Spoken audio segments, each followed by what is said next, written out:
The Everlight Atelier wasn't just a fashion house. It was the altar of style, the mecca of haute couture, where the world's most coveted garments were stitched by the hands of legends. And on that stormy Monday morning, into its marbled halls and gold-rimmed elevators walked a girl in scuffed white flats. Her name was Na Everhart, though no one bothered to ask.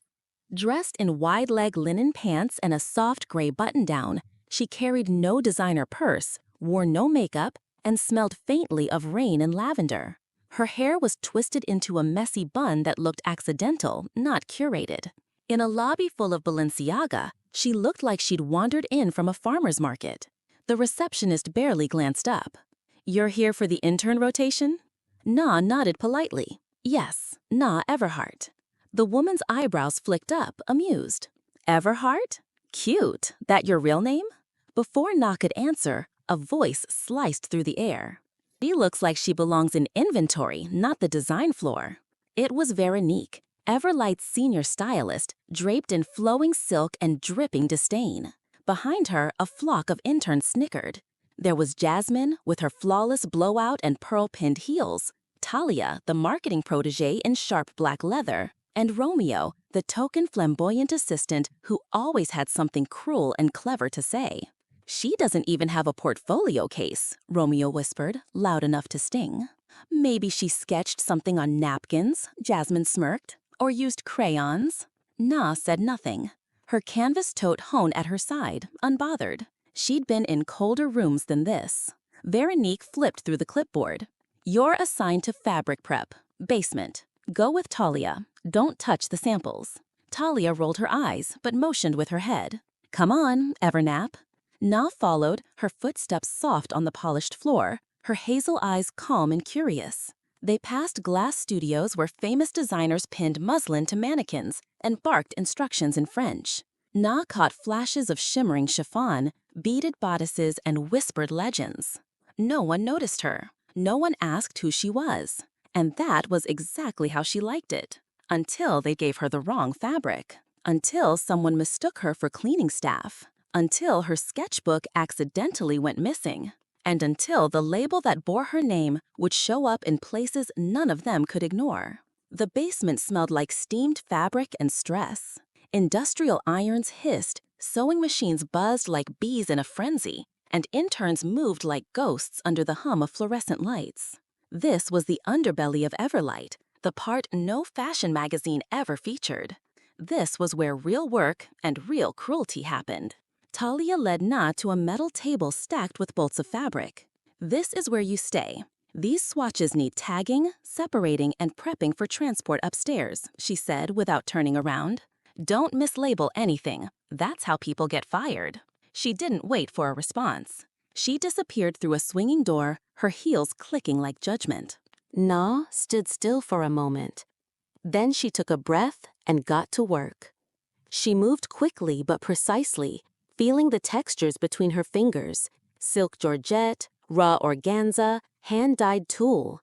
Fabric she'd studied for years, but never been allowed to touch until now. Not like this.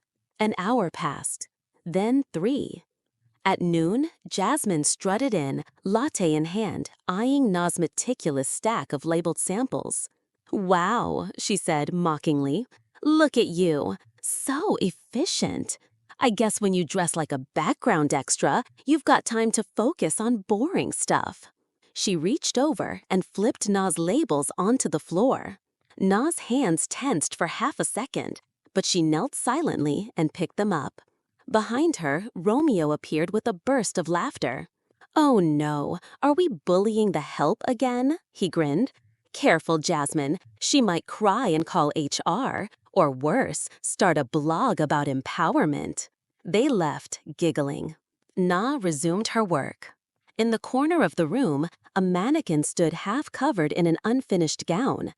Deep green silk with unfinished seams.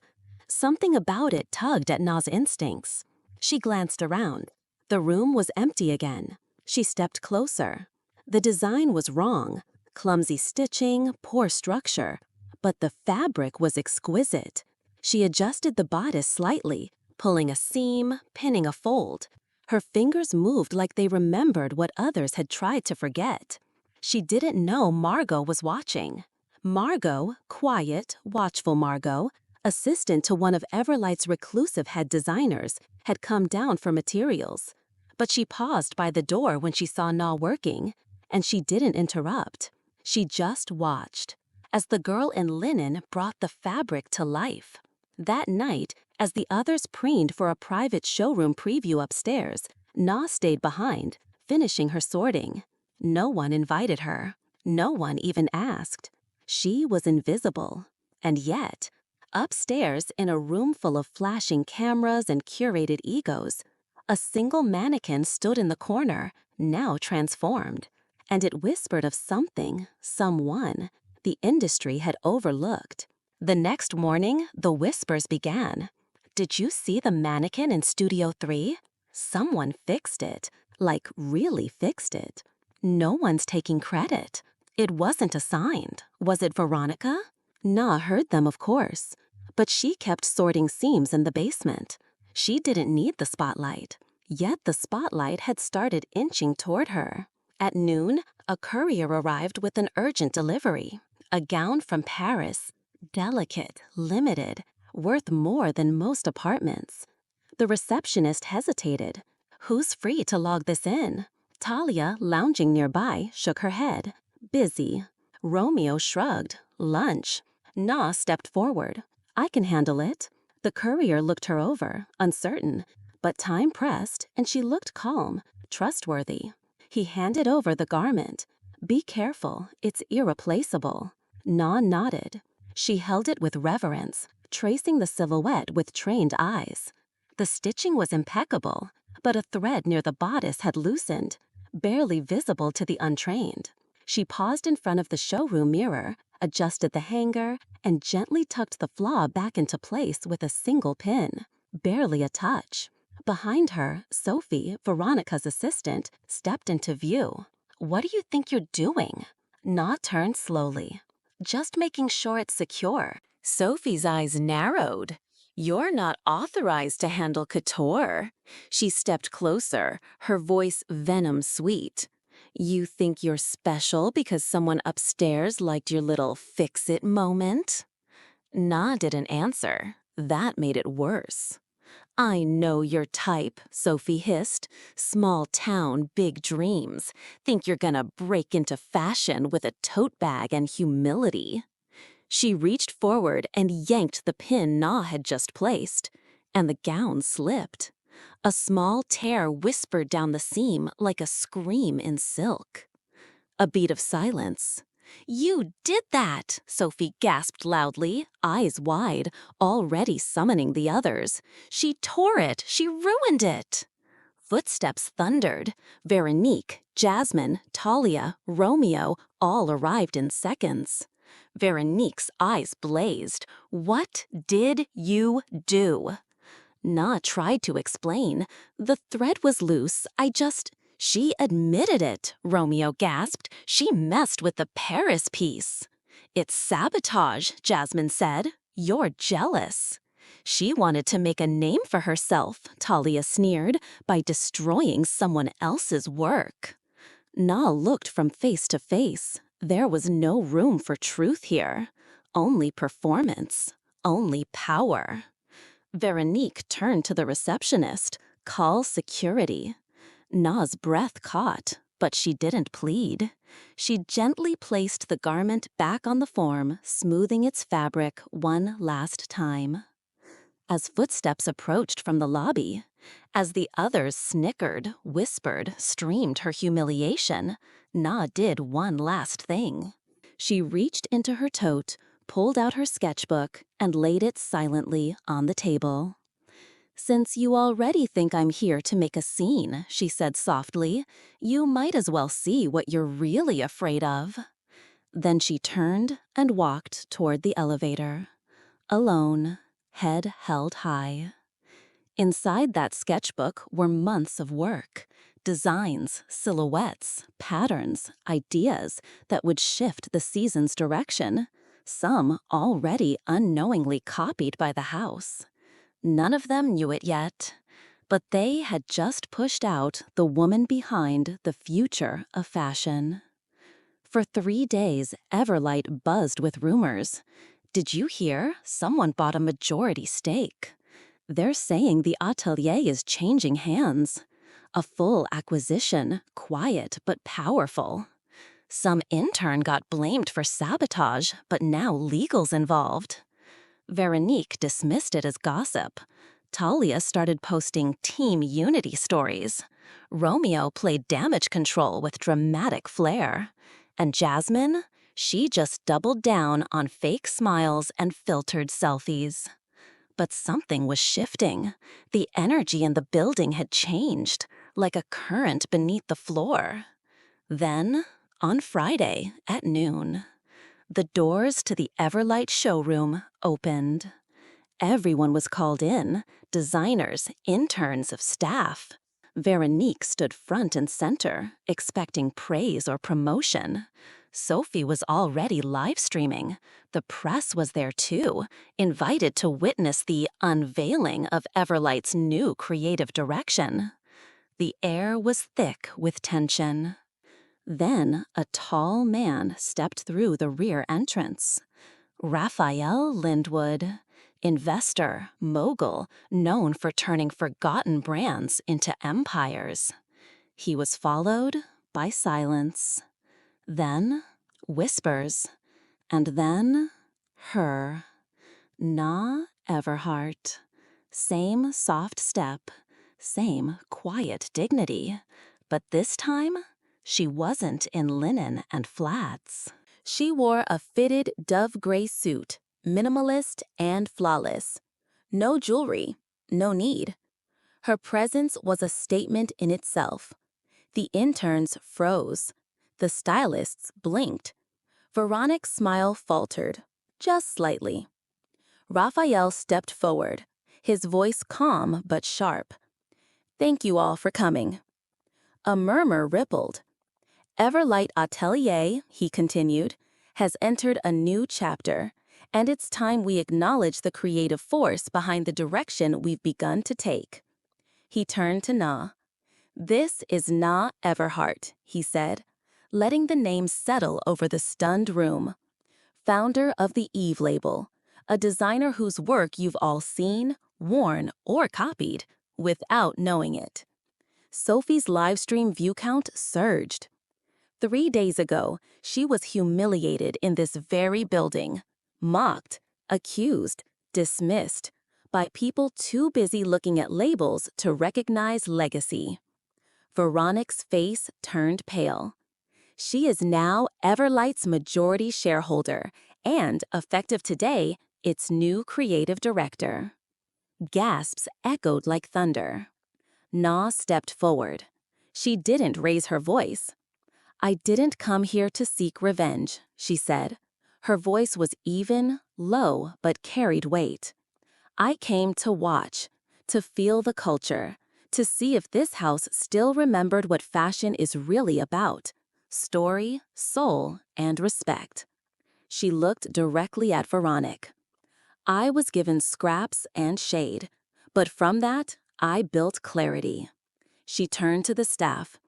"To those who judged me, may this be your lesson. To those who saw me, I remember you." She held up her sketchbook, the same one she left behind. "This is the next season," she said. And the screens lit up, displaying her designs. Minimalist, bold, revolutionary. Designs that the world would soon wear. With a name they'd finally learn to respect: Everhart. The room stayed frozen. Not because of fear, but because no one knew where to look. At Na? At the screen flashing her label across the WOM? At Veronique, whose perfectly painted expression was cracking by the second. Raphael didn't give them time to recover. He nodded once, and from the back of the room stepped Elena Ruiz, Na's personal chief of staff. Slate suit, cold eyes, a digital tablet in hand. She faced the room like a surgeon before the incision. "Elena," Na said softly, "begin." Elena tapped her screen. Effective immediately. Veronique Renard is terminated from Everlight Atelier for misconduct, falsified accusations, and abuse of subordinate staff. Talia Rowe, Romeo Vega, Jasmine Leclerc, and Sophie Bell released from all contractual duties for complicity in public defamation, internal harassment, and violation of company ethics. Mason Leclerc PR has been notified. All affiliate brand partnerships are revoked. The room gasped. Sophie's livestream exploded, 100,000 plus watching her downfall in real time. Wait, Sophie stammered, trying to turn off her stream. But a security guard had already stepped forward, confiscating her phone. "You can't," she shrieked. "You did," Elena replied, without blinking. Jasmine clutched her pearl bag like it could protect her. "I didn't do anything." Na raised a brow. "You laughed," she said quietly. That was enough. Talia stormed toward the exit, but paused long enough to hiss. "She set us up. This was all a trap." "No," Raphael replied calmly. "This was a test. You failed." Romeo, normally so dramatic, just stood still, eyes wide, words gone. Security escorted them out one by one. Their heels dragged, their reputations dissolved. Veronique was the last to be called. She tried to hold her ground. "I built this house," she snapped. "You think you can just erase me with a speech and a suit?" Na didn't raise her voice. She didn't need to. "You built an altar to ego," she replied.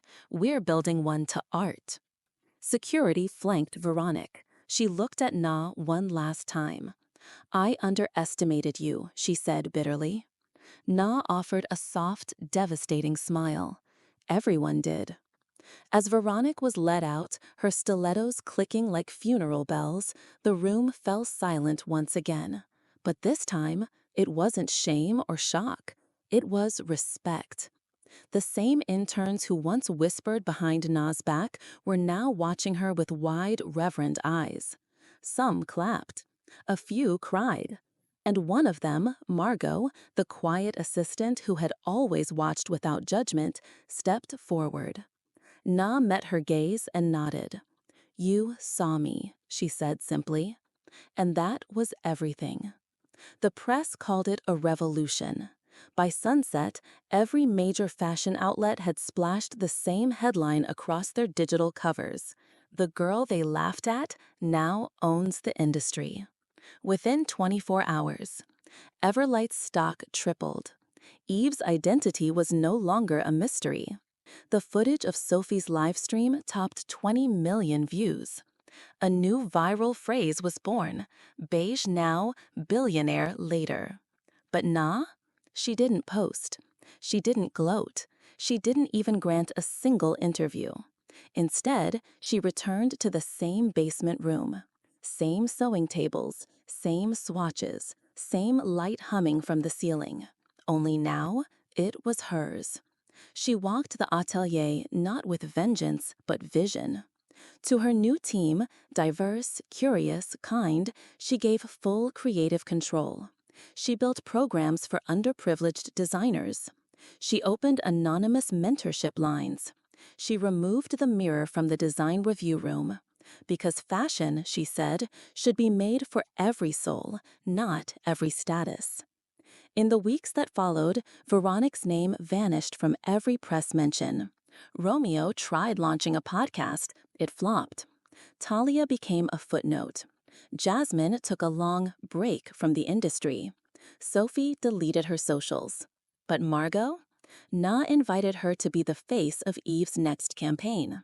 Not for her looks, for her kindness. "I didn't know who you were," Margot said, still stunned. Na smiled. "You didn't need to." The night before Everlight's brand relaunch show, Na stood on the rooftop of the atelier. The skyline shimmered. Wind caught the edge of her coat. Raphael joined her. "They're calling you the future," he said softly. She looked at him, eyes steady. They always say that, she replied, until the future wears flats and says no. He smiled, brushing a strand of hair from her cheek. You changed everything. No, Na whispered, we changed everything. The show was a masterpiece. No loud logos, no celebrity gimmicks, just clean lines, honest fabrics. And a message woven into every tag, designed by those who were once told they didn't belong. And when the applause faded, when the lights dimmed and the world returned to its noise, Na Everhart stood exactly where she always had, quiet, unbothered, unshakable. Because she didn't need to be seen anymore. Now, they finally saw.